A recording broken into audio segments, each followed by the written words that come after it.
I can't stand anything about you. Just the family will go, so you, old lady, just stay and clean." With these words, Linda hurled insults at me in a tone worse than usual. I felt dizzy with her harsh words. A family trip planned by Linda. We've had our ups and downs, but I believed Linda had finally accepted me as part of the family. How foolish I was to think so. My hopes were shattered, and I felt utterly betrayed.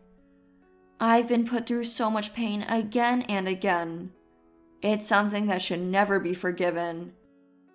To take my revenge and make her pay, I started plotting. My name is Laura. I'm 58 years old. I live with my husband William and our son and his wife. William had grown frail and needs care. I was relieved and grateful that our son and his wife lived with us, as it seemed hard to care for William and work at the same time. However, not everything was good. Most of my troubles involved Linda, my son's wife. When David introduced her as his fiancée, she seemed like a nice woman. But once they married and started living with us, I realized Linda was brazen and selfish. Today was another day her actions angered me. When I returned from work and checked on William, it seems he hadn't been fed or changed. Exhausted from work, I had to feed William, bathe him, and put him to bed. These tasks should have been done by Linda, a housewife not working outside, or David, who was just idling at home. But the couple didn't help with caregiving or household chores, leaving me to do everything after work. "You're always trouble because of me. I'm truly sorry." William apologized, struggling to speak. His words pained my heart. "It's not your fault, William. Don't worry about it." I replied with as much kindness as I could muster. The real problem was the son and his wife, who did nothing at home. The reason they neglected household duties was because of Linda. When they first moved in, David was still working, and Linda, being a housewife, had hoped she would help with some of William's care and household chores. However, Linda shook her head. "Why should I be the one to take care of him? Isn't that your job, Laura, as his wife?" I vividly remember feeling dizzy at Linda's words. I have to leave the house for over 8 hours due to work. Leaving William without care during that time is absolutely not acceptable. I tried to persuade Linda, but she never agreed. Initially, I thought of quitting my job to care for him, but soon after, David was fired. Now, I'm the only one supporting our family financially. If I quit my job, William and the couple would be in trouble. I couldn't bear to see my dear family suffer. Linda didn't stop there. She even influenced David. At first, David said, "I'm not working, so maybe I could help with the caregiving?" But Linda scolded him for that. "It's all Laura's responsibility, the caregiving and housework. To start saying you can't do it is utterly irresponsible. We can't allow that."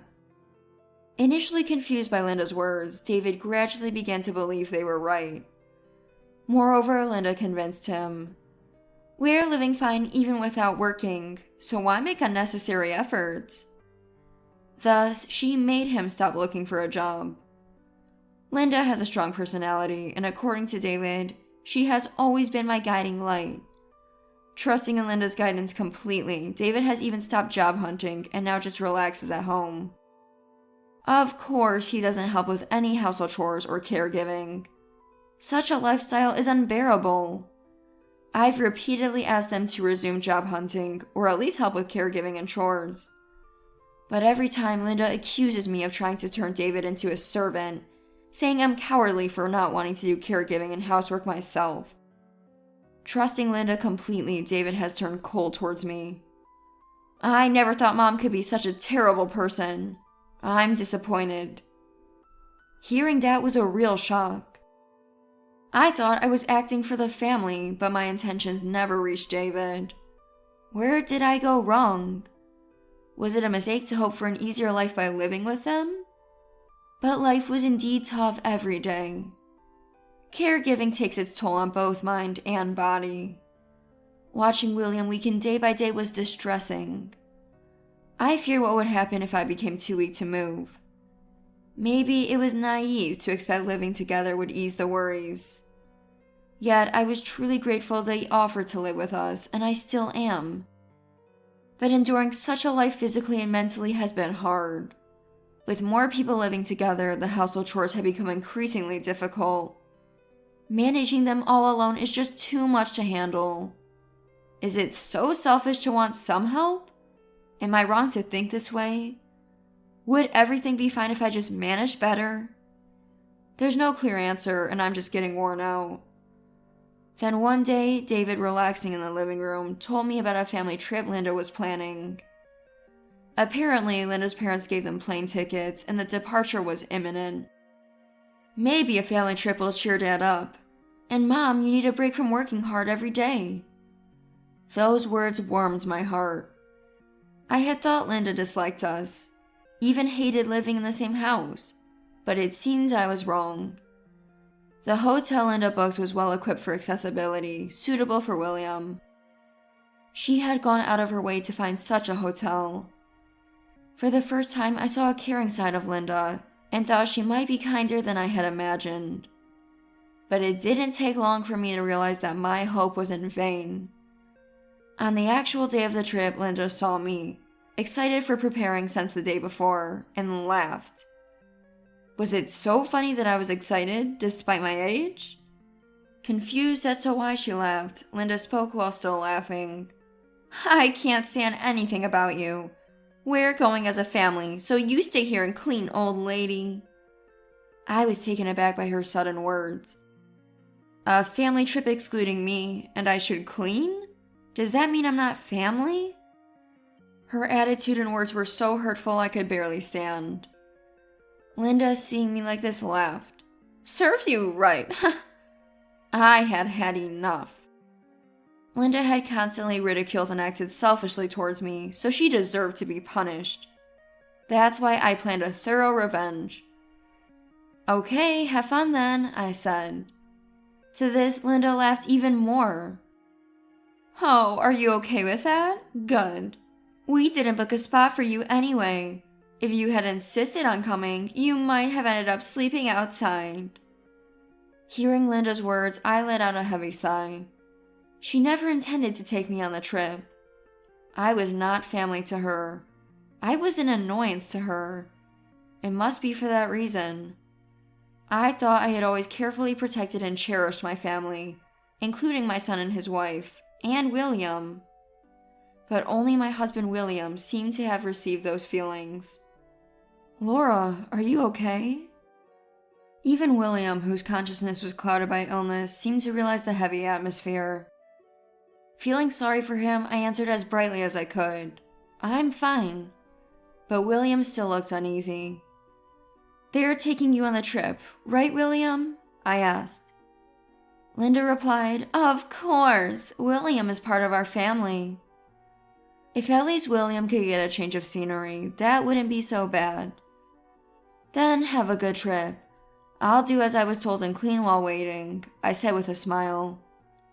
Linda, hearing this, said, I appreciate your understanding. But David, who had been watching us, worriedly interjected. Mom, are you really okay with this? Maybe something can be done even now. David interjected, looking worried. However, Linda glared at him and scolded. What? Be quiet. This is revenge on Laura, who always bullies me. Obedient to Linda's words, David said, Okay, and fell silent, not saying anything more. Then the time to leave the house as planned approached. The son and his wife, along with William, hurriedly left the house to catch their flight. I sent them off with a smile. I'm not the type to give up here. I had a special revenge plan in mind. And I sent them off with a smile, just for the sake of implementing it. Now, what should I do? I'd like to make them thoroughly experience hell, a fate just like that. With that thought, I started my work. First, I thoroughly cleaned the house. I took all the furniture out into the yard. There was so much dust, especially where the furniture had been. Honestly, it took half a day just to move everything out, but since the son and his wife wouldn't return for a week, it seemed like a good opportunity. I had taken the week off work, and I thought it would be nice to use this full week for my revenge. After moving all the furniture, I spent about 4 hours vacuuming every corner of the house. A considerable amount of trash came out, so I finished vacuuming each room in several turns, then I mopped the entire house. That's how the first day ended. Since I had moved out all the bedding, including the bed, I decided to sleep on the floor. Since it's just me, there's no point in fretting over the details. Surprisingly, it was quite nice to be able to lie down on the floor without worrying about anyone else. On the second day, I cleaned the areas I hadn't been able to get to, and started looking for a temporary base.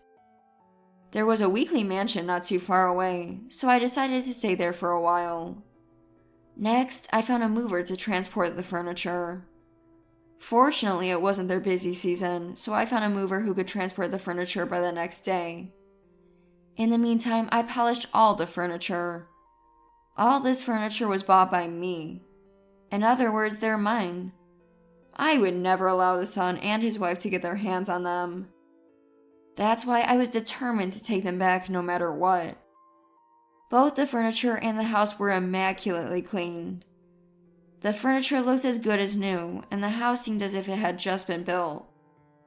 After finishing what I could do right away, I walked around the newly cleaned house, reminiscing about the past. I had been indebted to this house for a long time. I think I bought it when my career was just starting to take off. Back then, William was still healthy and working, and we talked about supporting each other in the future. It was also the house where David grew up. Walking around, I found traces that held emotional significance. This is from that time, and this is... Just walking and thinking about it fills me with deep emotions. But it was time to say goodbye to this house. I didn't know whether someone new would live here or if it would be demolished, but I probably would never return here again. That night, I slept while thinking about the house. I was sad to leave my spotless, proud home and tears welled up, but this separation was necessary for my revenge. The next day, the movers came. I had them transport everything to the weekly mansion I had arranged, and I left the house at the same time. Then I contacted a real estate agent to sell the house. They promptly assessed it and set a price. Due to the age of the house, the price was much lower than when I bought it, but I didn't care. Selling the house was my primary goal. After entrusting the future to the real estate agent, I began living in the weekly mansion and started looking for a new home. I found a condominium with barrier-free facilities, nearby caregiving services, and other convenient amenities. It seemed like a place where William could live comfortably. I contacted the owner immediately, and they invited me to come see it. I quickly got ready and headed there. The condominium was even nicer than the pictures on the internet. When I arrived, the owner and the real estate agent were there and explained everything carefully. Although smaller than the house I had lived in, it was spacious enough for us to live comfortably. And from now on, it would just be the two of us, without having to consider the son and his wife. The attitude of the owner and the real estate agent was very good. I felt I could trust and entrust them with this matter. When I expressed my positive consideration, they offered it to me at a very reasonable price. I couldn't miss this opportunity. I decided to sign the contract immediately, and the owner seemed quite pleased. They said I could move in the next day, so I decided to move my furniture and belongings then. Everything was going smoothly, almost as if supporting my revenge. I couldn't believe how well everything was working out. But everything was indeed going well. I felt affirmed in my revenge and was in a very good mood, and I resolved to carry out my revenge properly. A week passed since the son and his wife and William left for their trip. Knowing their flight's arrival time, I drove to the airport. Waiting for them at the airport, Linda noticed me first and approached with a laugh. "Isn't that Laura? Did you miss not being able to go on the trip? If you like, I can buy you some airport souvenirs. We didn't buy any for you." Linda's mocking attitude. To her words, I replied, I don't need it. It's a waste of money. Then Linda said resentfully, How cheeky. I made a proposal to Linda. Could I take William with me? There's a place I want to take him. I said, and Linda tilted her head, but soon laughed. Sure. Since you couldn't go on the trip, you must want to create some memories at the airport at least. She took on an even more mocking attitude. If it were the old me, I would have been irritated by this attitude. But now Linda's words didn't bother me at all, because the revenge play had already begun. I parted ways with the son and his wife and took William to our new home. William seemed puzzled by the different destination, but trusting me, he complied. After explaining the future plans at the new house, William expressed his willingness to follow me, saying, If that's what you decided, I'll go along with it. Just like my husband. In about 30 minutes, the son and his wife would probably arrive at our former home. By then, it was likely already sold, and probably the locks were changed, so they wouldn't be able to enter the house. I couldn't help but smile, imagining their confusion. Looking forward to that moment, I soon received a call from Linda. Laura, it's terrible! We can't get into the house! Linda shouted frantically over the phone. In the background, it sounded like David was desperately trying to open the door. Laura, where are you guys? Please come back quickly. Linda seemed unable to accept the situation, sounding panicked. I couldn't help but laugh. Everything was going according to plan. All of this was orchestrated by me. It's a punishment for people like Linda and David, who betrayed and were ungrateful to us, their family. I'm sorry, but I'm not coming back. That house isn't ours anymore. When I said this firmly, Linda shouted, What do you mean by that? I patiently explained to her, unaware of what was happening. Listen, I sold that house. It was tough because I had to clean it. Now William and I are in a new home. I didn't think I could do all this in a week, so I guess I'm lucky. What? You did all that on your own and you think it's okay? We're family. Family? She left me behind saying I wasn't family. When it's convenient for her, she treats me as family, trying to bring about a self-centered outcome. Such cunning and selfishness made me sigh deeply. As if shocked by that, Linda blurted out in a panic. What's all this about? If you have something to say, just say it. Since she asked, maybe it's my duty to answer. I decided to speak my mind. Family? Don't be ridiculous. You were the one who excluded me from the family. Remember, you said I wasn't family, so you wouldn't take me on the trip? And now you want my help and treat me like family? Isn't that too convenient? To live off someone's support and have the nerve to say that. Linda tried to respond to my words. Don't say such terrible things. We're really in trouble. Please, I beg you, help us. Her voice was filled with panic and anxiety. She was genuinely asking for our help. That's how her voice sounded. The old me might have reached out as family, but she on the other end of the phone was not family, so there was no need to help. I'm sorry, but give up. No matter what you say, my heart won't be moved. That's how much I've given up on you. It's useless no matter how hard you try. I said this and hung up the phone. Then Linda and David called and messaged countless times. It was so annoying that I blocked their numbers. They don't know where we've moved, so they can't contact us anymore. But I can learn about their situation through relatives. After being kicked out of the house, the son and his wife had a huge fight. Linda, feeling she couldn't go on with David, proposed a divorce that day and went back to her parents' house. But her parents were furious at her actions. She wasn't allowed in the house and was kicked out. Even if she wanted to reunite with David, he had already filed for divorce and found a new place, making contact impossible. David regrets his actions and inquires about us through relatives.